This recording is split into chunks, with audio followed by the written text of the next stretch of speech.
నల్గొండ ఇవన్నీ ఎక్కడివి సార్? అది ఏరియా కాదా? పండించట్లేదా? నల్గొండ మొత్తం బత్తాయి ఉంది కాదా? పోనీ వాళ్ళు సరే ఏరియా అది ఉంది అనుకుందాం, వాళ్ళ నుంచి ప్రాబ్లమ్స్ రావట్లేదా? నిన్న నిమ్మకాయ రైతులు అందరూ ఆడ పడేసి మళ్ళీ దాని మీద పడుతున్నారు, అది ప్రాబ్లం కాదా?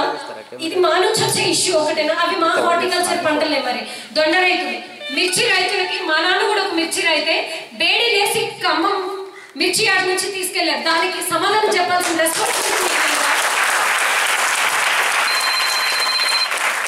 పండిస్తారు, మేము పెట్టిన రోజులు తింటారు, మాకు ప్రాబ్లం వస్తే మాత్రం అడిగేవాళ్ళు లేరు.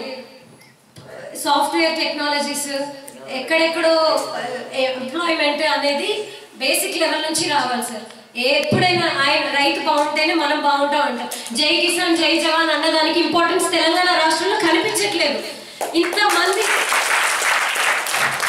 మీరు ఇన్ని సబ్సిడీస్ ఇస్తున్నారు, ఇన్ని చేస్తున్నారు, ఒక్కసారి సమాధానం ఎక్కడైనా పాజిటివ్ రెస్పాన్స్ వస్తే కాకుండా బతుకమ్మలకి బోనాలకి వీటన్నిటికీ వెళ్ళి మీడియా కవరేజీలు కాకుండా రైతులకు బేడీలు ఎందుకు వేయాల్సి వచ్చిందో సమాధానం చెప్పమనండి.